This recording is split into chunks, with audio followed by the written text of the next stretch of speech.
So we have even more news to talk about today, guys. We'll be continuing to compile all of the different information and news we have been given from Famitsu interviewing Nomura recently over the D23 Toy Story trailer, as well as that release date, that beautiful 2018 release window. Absolutely brilliant. But today we're going to be talking about Toy Story specifically and what Nomura has had to say about this world and what it kind of means for Kingdom Hearts, because this is a world that he has wanted to bring into Kingdom Hearts for a very long time. And there's a little extract of this Famitsu article that I'm going to be talking about with you guys today. So let's get into it.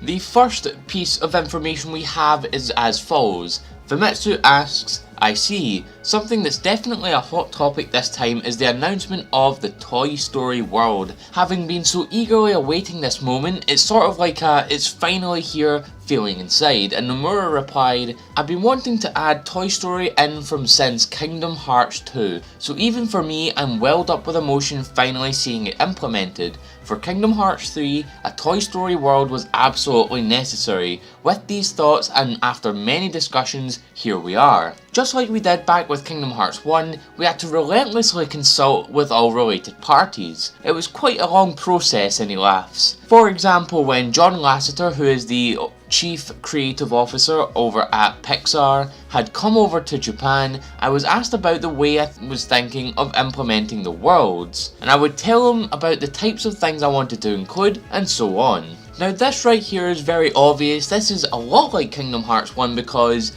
Kingdom Hearts has never ever included Pixar worlds within, its story. This is the first time Kingdom Hearts has ever really included Pixar into it, so they're probably going to have to go and make a lot of different kind of talks with different Pixar creators like John Lasseter, and then sort of try and get them into Kingdom Hearts 3, because this is what they had to do way back in Kingdom Hearts 1 with Deep Jungle as the Tarzan world. And of course, after Kingdom Hearts 1, we never saw Tarzan again. I'm not sure why, but I'm pretty sure it was something like they had disagreements over, the use of a Tarzan world and the Tarzan license. So that's why it didn't appear in like Chain of Memories and Recoded and Kingdom Hearts 2 and so on and so forth. So that's the reason why that happened. So I think it's very good as well that they're talking with the likes of John Lasseter, because it proves they're taking this very, very seriously. They're talking with the people, like the guys who are making these movies, the people who make these movies happen, and I think that's fantastic. And one thing I find very interesting and very specific with this, article and this little tiny piece of information that I've talked about just now especially, is that he says implementing the worlds, plural. He said worlds, that's multiple worlds. So what is he thinking about here? Because there's plenty of different Pixar movies they can add into Kingdom Hearts. You've got Toy Story, which of course they have just added. You've got Monsters Inc., The Incredibles, Brave. All of these different movies are prime candidates for Kingdom Hearts. I personally would love to see an Incredible World, and Brave would, as a Scotsman, be very good to see in Kingdom Hearts 3. But we move on to something that is incredibly interesting, and I wonder if it's actually going to get mentioned in Toy Story 4. Famitsu asks, according to the Toy Story timeline, does this fall about the time of the first movie? And Nomura replies, the Toy Story world isn't simply a sort of abridged telling of the original Toy Story plot, with Sora and Co being thrown in. The events that occur take place after the second movie. The setting of the story is not in a parallel plane to the original. Everything that happens in Kingdom Hearts 3 will be on the same timeline as the Toy Story series, which means Kingdom Hearts 3 is canon to the Toy Story timeline. Kingdom Hearts 3 is part of Toy Story's, story, it's part of the continuity, so I'm wondering if maybe in Toy Story 4 we'll get some mention of that. I think that would be absolutely fantastic if we got some mention or some sort of Easter egg relating to Kingdom Hearts. Maybe there's a Kingdom Key or something like that, or maybe, bring Sora, Donald and Goofy back into that movie. I think that would be fantastic, and I think that would be a great way to sort of promote Kingdom Hearts 3 even though Toy Story 4 comes out in 2019, and of course we have Kingdom Hearts 3 out in 2018. But I think it's absolutely fantastic that Kingdom Hearts 3 is canon to the Toy Story series. That's amazing to me. It just shows how big Kingdom Hearts has grown ever since, you know, back in 2002 when Kingdom Hearts 1 got released. Next we move on to another very interesting piece of information. Famitsu asks, by that I guess you can say it's a new addition to the Toy Story series, so what kind of story will unfold there? And Nomura replies, at the beginning of Sora's adventure in the Toy Story world, he's mistaken for the character of a new game that's to go on sale. It wasn't put in the trailer, but the dinosaur toy Rex mistakes Sora for that game character as well, which is actually incredibly funny. Like, it's almost like they're breaking the fourth wall. Oh man, it's great that we're going to see this right here, and I think it's absolutely brilliant that we're getting like an original story. They're not rehashing anything like they did that, you know, with Worlds back in the day. They sort of just retold different aspects and, you know, threw Kingdom Hearts stuff in the mix, which, I mean, it's okay, but I would prefer like a completely new original story that doesn't rehash the movie. I think that's fantastic. The next piece of information talks about the different designs for Sora, Donald and Goofy, and it sort of gives me hope that maybe we'll see other different worlds where Sora, Donald and Goofy's outfit will change. Of course, that is like a staple for the Kingdom Hearts series. Depending on which world, we have the Halloween versions of Sora, Donald and Goofy, we have the, you know, the Pride Lands, the Lion King versions, we have the Atlantica versions, we have a bunch of different versions of Sora, Donald and Goofy that change depending on some of the different worlds. We have Timeless River as well and Tron. So Famitsu asks, so, Sora is mistaken for the figurine of the character of a new game. I see.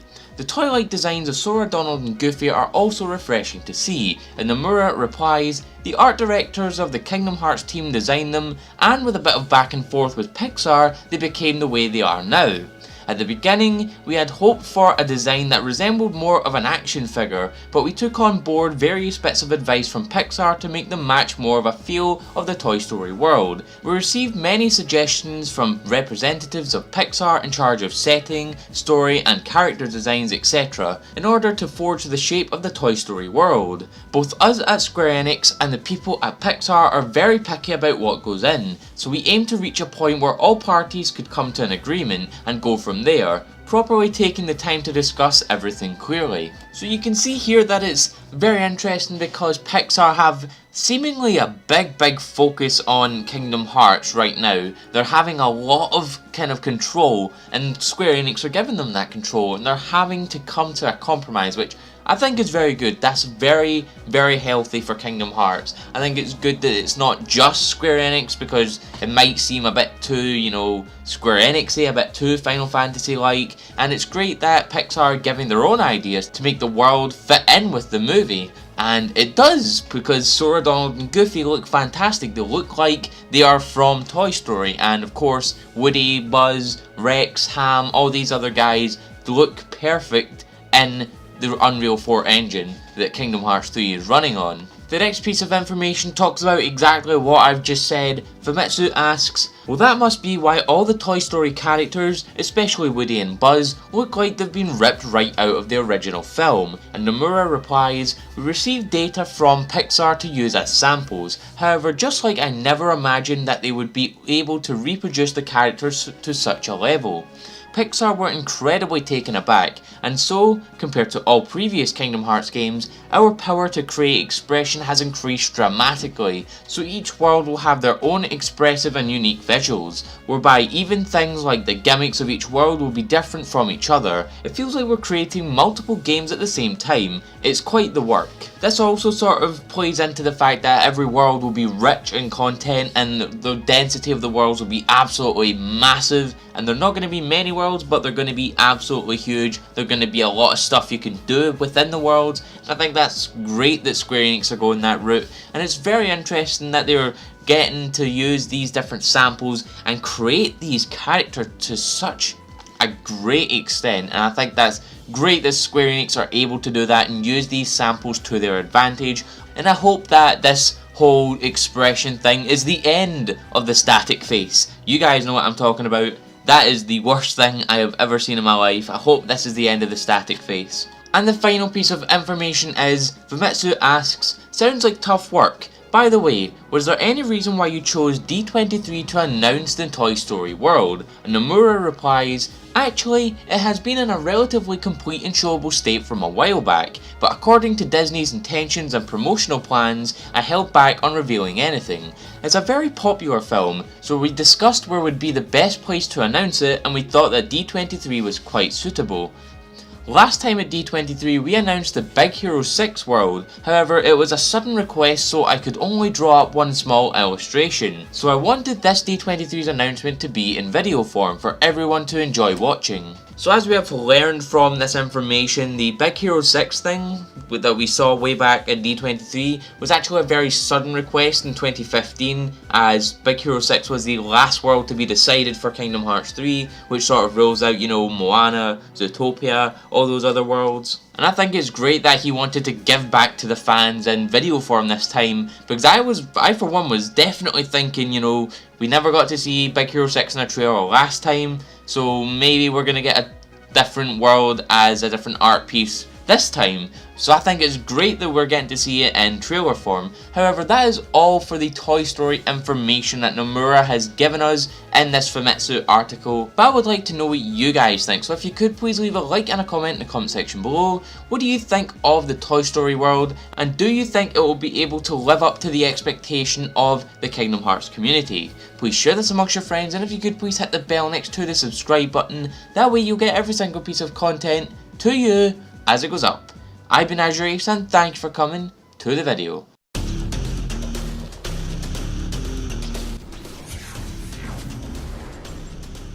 You have arrived. I'm here to tell you that if you don't subscribe to AzureAce for Dragon Ball, Kingdom Hearts, and Pokemon TCG content, you will wander forever in the darkness of your heart.